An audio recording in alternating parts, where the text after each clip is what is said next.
Hey there, welcome to the Uplift. We've got a great show for you, a great cast of characters as well. Among them, these two pen pals, one an 80-year-old woman, the other a man in prison for murder. How they connect, we will tell you. Also, a girl diagnosed with a rare and life-threatening disease who focused on helping others during her own health battle. And a 90-year-old woman proving that age cannot stop you from fulfilling your high-flying dreams. What daring adventure did she recently cross off her bucket list? We will get into it.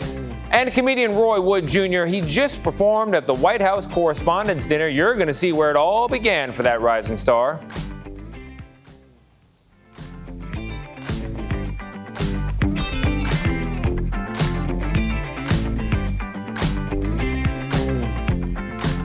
Hey there, I'm Tony DeCopel. This is The Uplift, the show that lifts you up for at least the next 30 minutes, you and me as well. And we're going to begin with a powerful story about a life-changing friendship. It's a friendship between an 80-year-old woman and a man in prison. Here is Steve Hartman. Seeing her there, cuddled up with her crossword, you would never guess 80-year-old retired school teacher Ginny Schrappen had a pen pal in the penitentiary, especially not one accused of that terrible 6-letter word that starts with M. He was in prison for murder. So I got to ask, what were you thinking? I've been accused of being naive before, and that's okay. I wasn't worried. He's not going to come and get me. No?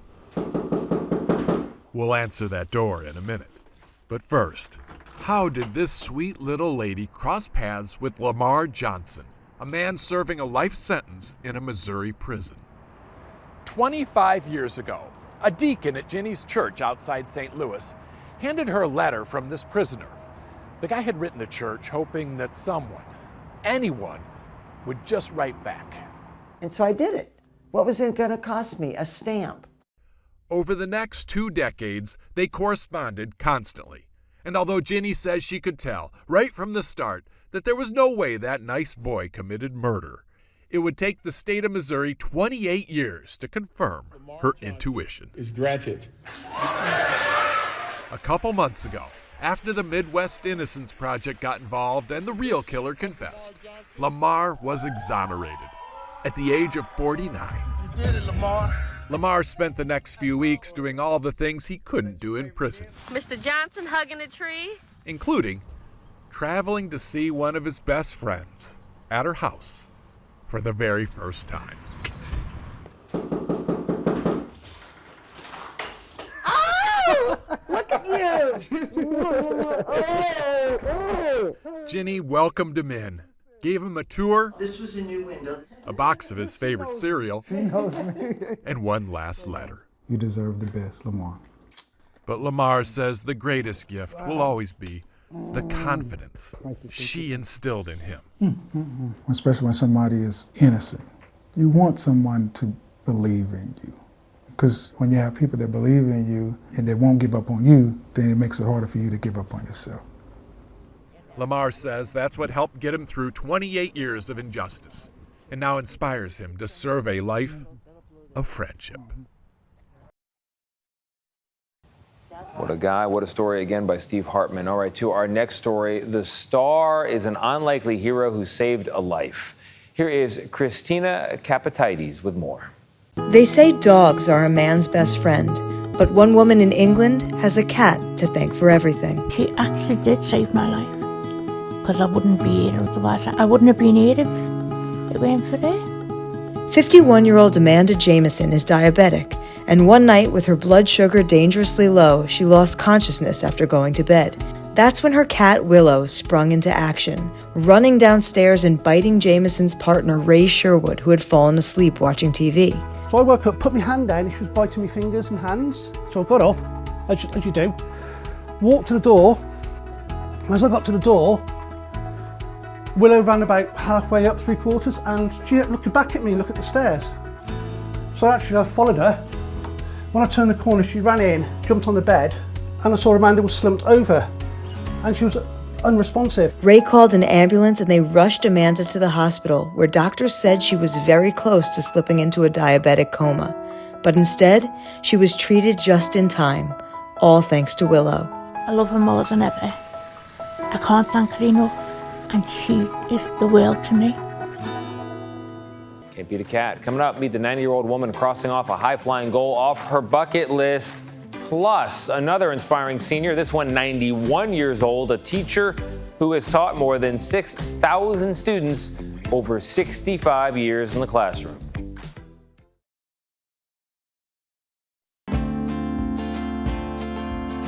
"90-year-old Carmen Taylor lives in a senior facility in the state of California, but that does not stop her from being young at heart and crossing off a daring adventure that had been on her bucket list.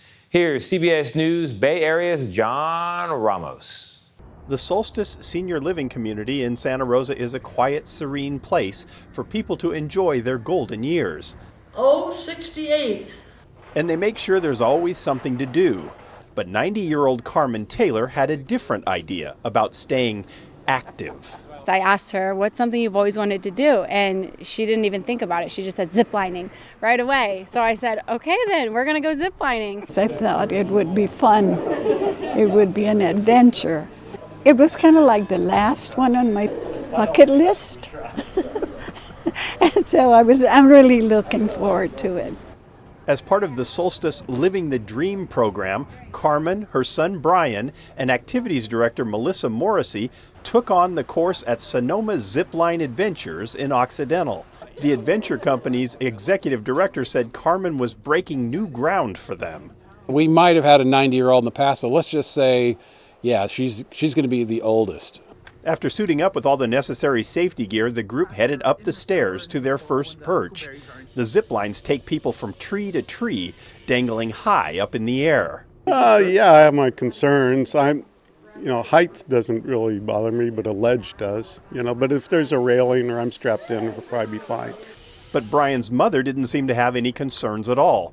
Born on the island of Guam, Carmen survived the Japanese occupation in World War II and says that experience shaped her view of life. I learned how quickly people can die or get in, And to me, there's just so much about living. I just know that there's just so much out there in the world. And the more I see, the more I want to see. She says this kind of thing is exactly what she needs to stay young at heart. A sense of adventure and a story to tell my grandchildren and great-grandchildren. And that I still have the courage to try things that may not be too wise, but it's okay. Morrissey says Carmen's example should be an inspiration to us all. There's some people who think, well, I've lived my life and there's not much left to it. And this is a perfect example of, it doesn't have to be that way. There's still things to look forward to. Life is still exciting and there's still plenty of adventure to be had if you're willing to take the leap. Life isn't a destination, but a journey that we all must walk. But in Carmen's case, she'd prefer to fly. All right, Carmen, I will follow you next. And to our next story for now, though, about a 91-year-old, a teacher who shows no signs of retiring. Scott McFarland met what counts as an inspiring educator. Lou Kokonis hits the treadmill most mornings to keep up his endurance and his strength for a career that must feel something like a marathon. Now in his 90s, Kokonis is in his 63rd year teaching math at Alexandria City High School in Northern Virginia. Divide by 2. And that adds up to thousands of students. 6,400 students. Some of them are doctors and lawyers. You teach the children of your former students. Do you teach the grandchildren of your former students? I think I had one. He's also had students like Mark Eisenhower become fellow teachers and then beat him to retirement. He'd been here nearly 30 years. Mm-hmm. You graduated, you had a 30-year career. You retired. Mm-hmm. He's still here. How is that possible? Yeah, I didn't think it was possible. I thought he was close to retirement when I was a student here. It's only possible because Kokonis first entered these halls before the Beatles formed. This rock and roll group has taken over. Before space travel. Liftoff. And back when there were only 48 states. Where to put the new star? They're the denominator. The calculus Kokonis teaches hasn't changed. How many got this one right? But his calculus had to, because Kokonis says today's students hold new challenges right in their hands. It's not easy trying to keep them from using their cell phone. They're addictive. Okay, you all want to look over your tests. But it's his old school approach of offering free tutoring on Saturdays and being the first to arrive each day, which connects with his students. To be working and teaching for this long and to still put in all this extra effort on Saturdays, I really admire that about him. And while the pay is a lot better than the $4,800 a year Kokonas first made in 1959, it's still significantly lower than other jobs requiring college degrees. One study showed teacher and principal stress is twice that of other professions. Mentor some of the younger teachers, and they must look to you for advice. Well, I look to them for computer help. Does anybody know what the answer is going to be? With no wife or children, Kokonas devotes himself completely to his students. If I had a wife, she'd probably leave me within a week. I mean, I'm sitting there working all night trying to grade papers and don't have time to run around. And he insists retirement is not one of the 3 R's he'll consider. I don't think that way. My mind is set that I'm going to do well this year and I'm going to enjoy it. And I'm going to try to come next year if they'll take me. All right, coming up, Vlad Duthier takes a walk down memory lane with comedian Roy Wood Jr. to see where the star got his start.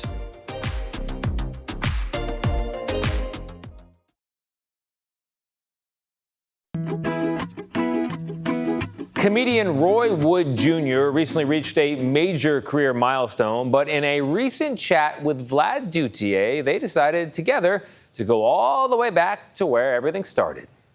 I was raised in the South. I am a child of the South. Bury me in the South. But this is where it all started. And you haven't been back here since you were like 1. I've never visited this place as an adult.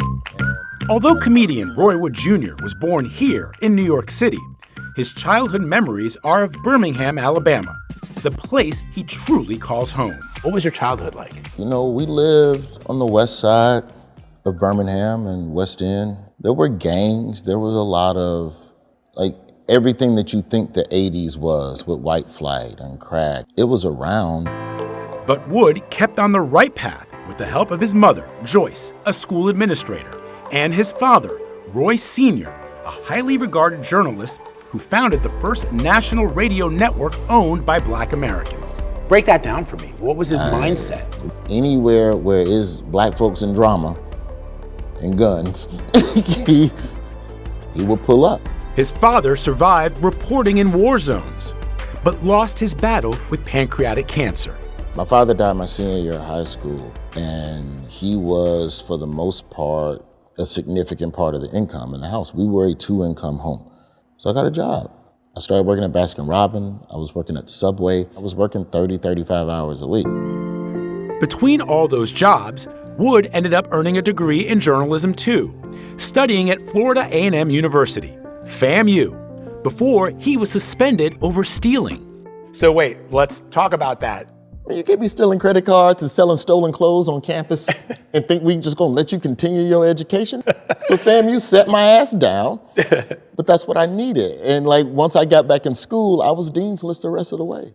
Wood recognizes the university may have believed in him more than he did himself. Black children are told from an early age that they are disposable. Mm-hmm. And I think it is important to be in a place where there's people around you who can remind you that your life isn't disposable. Because a lot of those people will probably almost dispose themselves. Y'all know some of these amusement parks up to $4 for a sip of lemonade. $4. A sip. That was $47 right there. The year that I was suspended from school, that's when I started doing stand-up. I don't know how blessings work, but I know that I was at a low and I found something that was an outlet for being at a low. The girl called me up. She's like, Roy, did you have on a condom? I'm like, yes, I had on a condom. She said, good, because I don't want to be stuck with your ass forever. When I was in college, I'd take my joke book to church. And my mom used to get mad at me for doing it. So I would just write on the church program.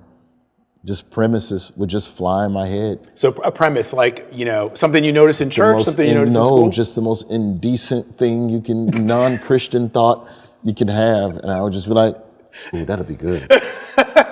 But I just look at it as God giving me that. I came to church to get my re-up on jokes. Like, that's a quick one-liner about interracial dating.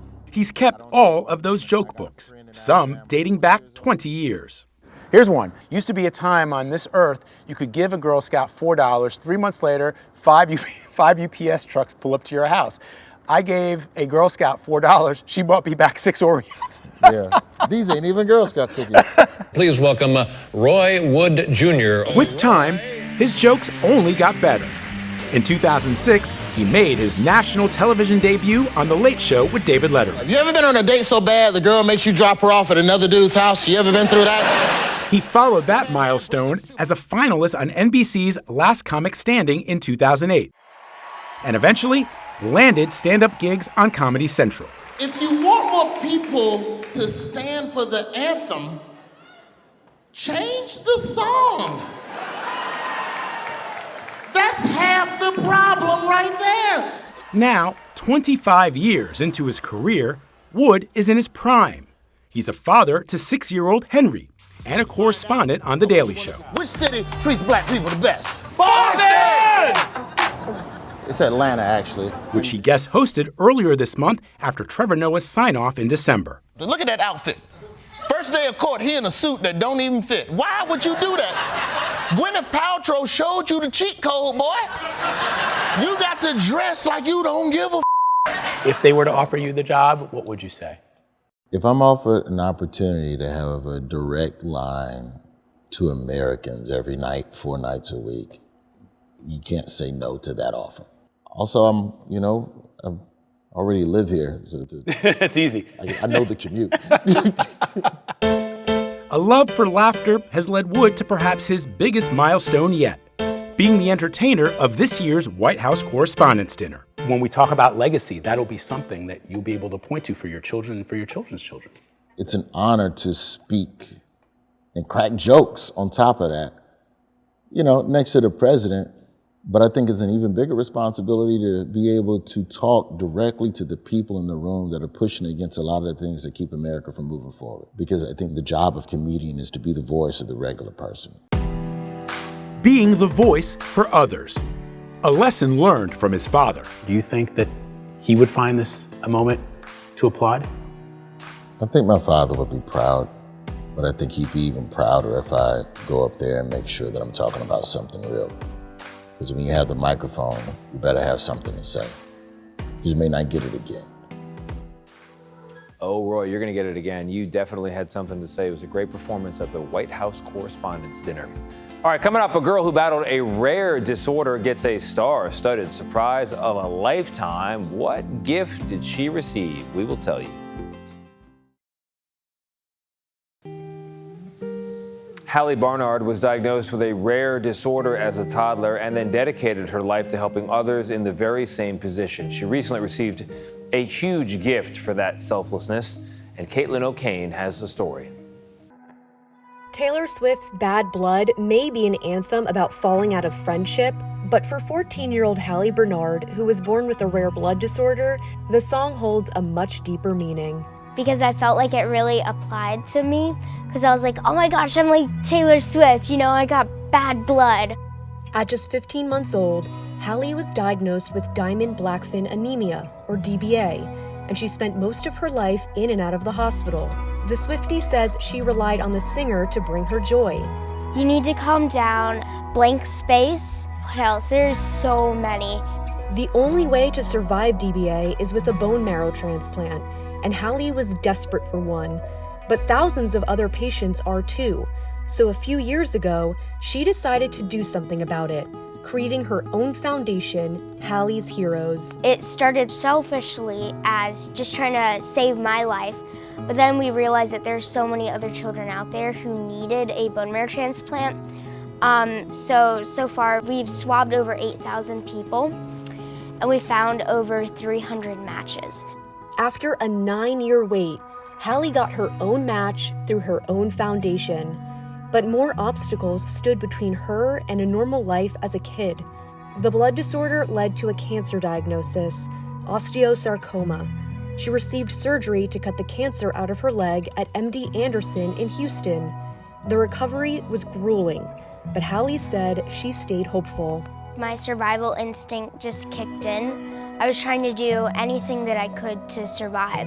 So of course it was scary, but in my mind, I was just thinking that I wanted to be at my siblings' future weddings. I wanted to go and play games and run again. A survival instinct bolstered by Taylor Swift. To escape it all, I would just kind of daydream. And sometimes I'd listen to her music and I'd daydream about her and like meeting her and seeing her in person. And I guess I've dreamt about it, but I never thought that it'd be possible.